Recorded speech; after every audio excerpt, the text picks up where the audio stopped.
Para siswa yang berbahagia, berjumpa kembali di dalam video pembelajaran. Setelah seminggu kita tidak aktif di dalam video pembelajaran karena hari jadi Don Bosco yang ke-75. Pada video pembelajaran ini adalah kita membahas bentuk-bentuk perubahan sosial. Jadi di sini kita akan memahami bagaimana bentuk-bentuk perubahan sosial itu terjadi di dalam masyarakat.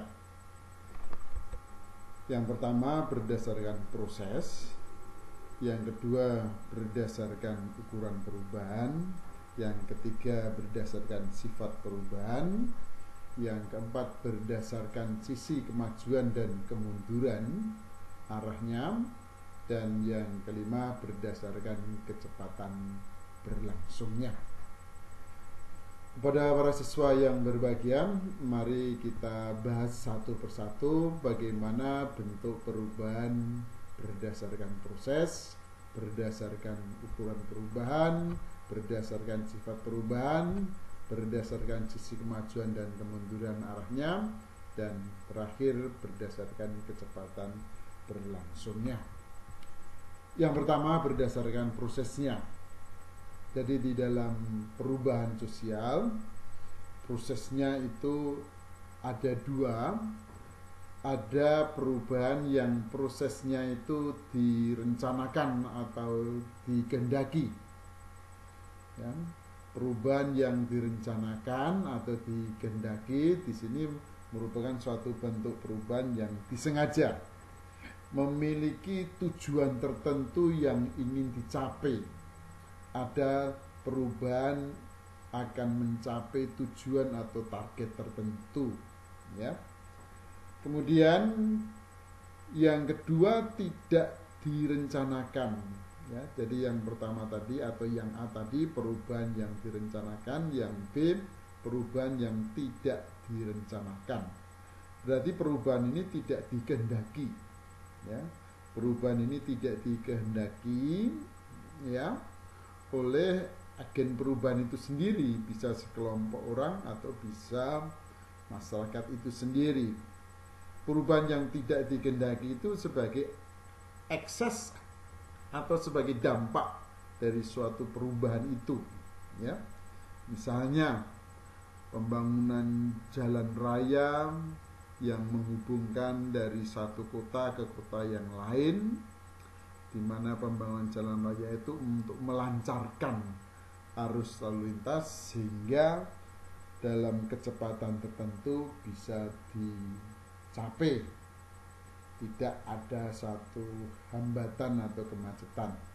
Tapi eksesnya atau dampaknya bisa orang mengendari dengan kecepatan tinggi atau dengan laju, akhirnya tidak bisa menguasai kendaraan, terjadilah kecelakaan. Kecelakaan itu satu bentuk perubahan yang tidak dikehendaki dari proses pembangunan jalan raya, ya.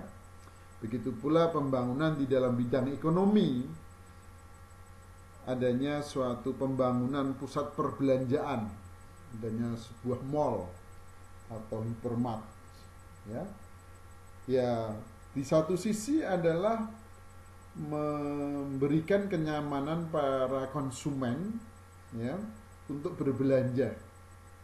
Tapi ada hal yang terikut di dalamnya yang tidak kita kehendaki, itu munculnya masyarakat yang konsumtif, ya. Karena kenyamanan berbelanja, mereka menjadi suka berbelanja, ya. Nah, itu berdasarkan prosesnya. Yang kedua berdasarkan ukurannya, ukuran dari perubahan itu sendiri, ya. Berdasarkan ukurannya itu bisa dibedakan menjadi dua. Yang A, perubahan yang ukurannya besar, artinya perubahan itu membawa pengaruh yang besar, ya. Yang kedua ukuran yang kecil, berarti perubahan yang membawa pengaruh yang kecil, ya. Misalnya perubahan dalam bidang ilmu pengetahuan dan teknologi IPTEK, ya. Ini akan membawa sendi-sendi pokok kehidupan dalam suatu masyarakat. Misalnya penemuan traktor pertanian yang mula-mula dikerjakan dengan tenaga manusia dan tenaga hewan, kemudian dikerjakan dengan tenaga mesin. Akhirnya apa yang terjadi? Memunculkan tenaga manusia menjadi berkurang penggunaannya. Akibatnya ya terjadi suatu pengangguran, ya, karena beberapa tenaga manusia sudah digantikan dengan tenaga mesin. Dan inilah menuntut adanya suatu perubahan yang ada di dalam masyarakat, ya, supaya mereka memiliki nilai manfaat dan nilai guna di dalam kontribusi pekerjaan, maka dia harus bisa menyesuaikan supaya tidak menjadi beban masyarakat atau menjadi suatu pengangguran. Biasanya perubahan dalam bidang IPTEK ini membawa pengaruh yang besar, ya, termasuk nanti hasil pertanian, bukan hanya pengangguran. Hasil pertanian yang diperoleh cukup melimpah karena menggunakan teknologi yang maju, ya. Ukuran yang kecil, misalnya perubahan dalam mode, ya, mode pakaian atau mode yang lain, ini bisa menimbulkan pengaruh yang hanya di kalangan tertentu saja. Nah, ini yang dikatakan perubahan yang membawa pengaruh yang kecil, ya. Yang ketiga, perubahan yang berdasarkan sifatnya, ya. Berdasarkan sifatnya dibedakan menjadi dua. Sifat yang mendasar, artinya perubahan itu terjadi pada satu hal yang pokok, yang mendasar, ya. Dan yang B adalah perubahan yang tidak mendasar, hanya bersifat penambahan-penambahan atau sifatnya pembaharuan, ya. Ya, misalnya perubahan pada struktural, perubahan pada susunan, perubahan pada bentuk, perubahan pada suatu lembaga, ya. Nah, kemudian yang B, perubahan yang sifatnya hanya memperbarui saja, ya, merehab, ya. Yang keempat, perubahan berdasarkan sisi kemajuan dan kemunduran. Kita ketahui bahwa satu perubahan itu bisa mengarah kepada dua variabel, maju atau mundur.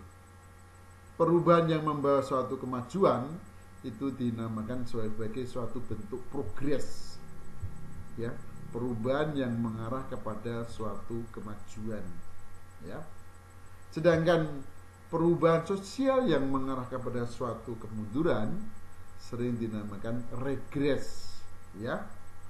Nah, perubahan yang membawa suatu kemunduran itu misalnya terjadinya suatu bencana alam, gempa bumi di Aceh membawa Aceh porak-poranda, ya, dan masyarakat banyak korban berjatuhan, yang meninggal, kemudian yang luka-luka dan sebagainya. Kondisi keadaan alam dan pembangunan di Aceh seakan-akan mundur 40 tahun yang lalu karena porak-porandanya hasil-hasil pembangunan fisik, ya.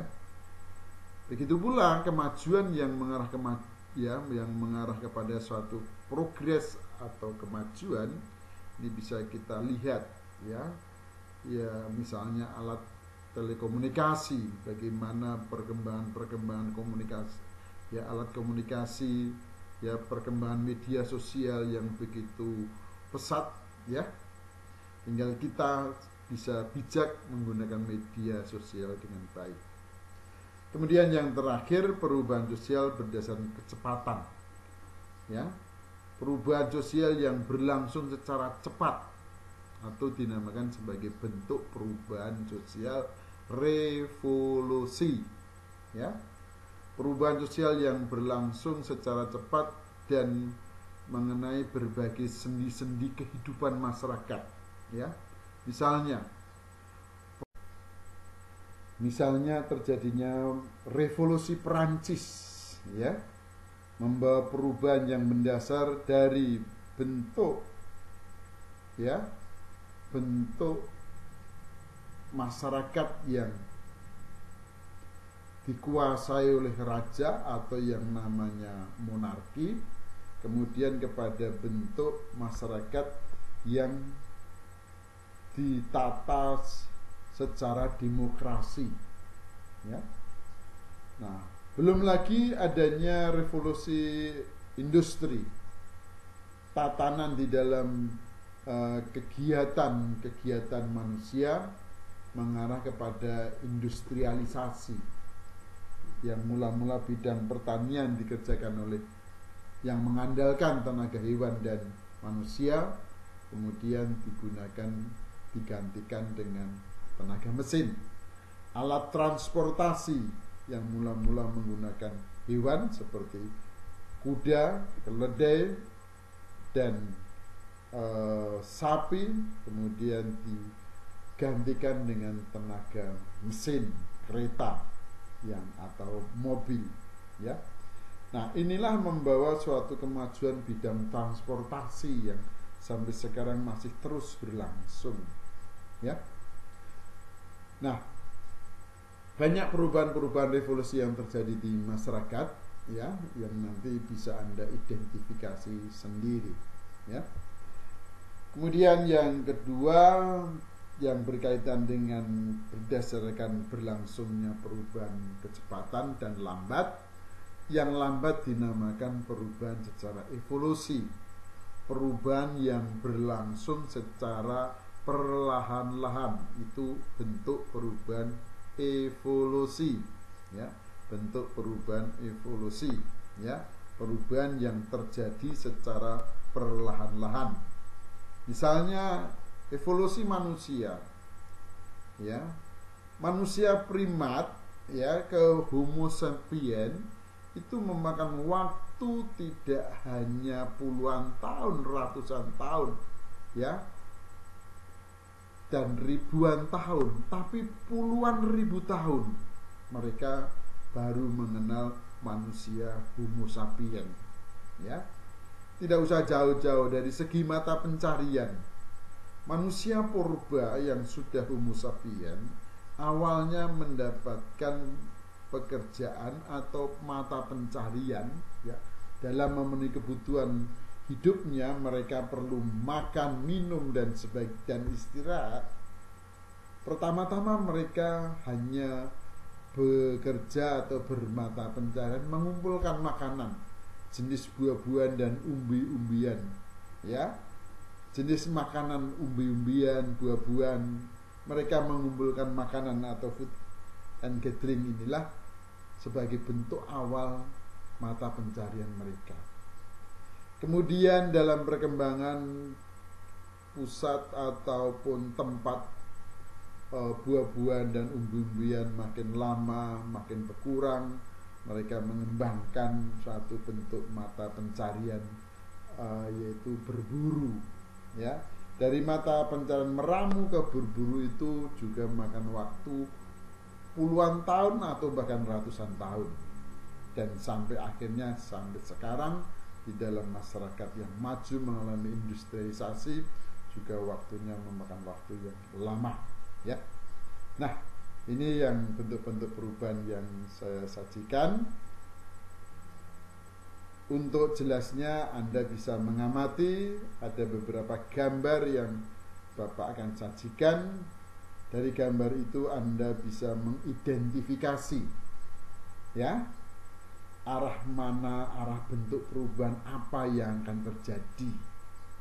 Kemudian setelah Anda bisa mengidentifikasi arah bentuk perubahan, Anda bisa mendeskripsikan, ya, Anda bisa mendeskripsikan dari gambar tersebut tentang perubahan sosial, ya.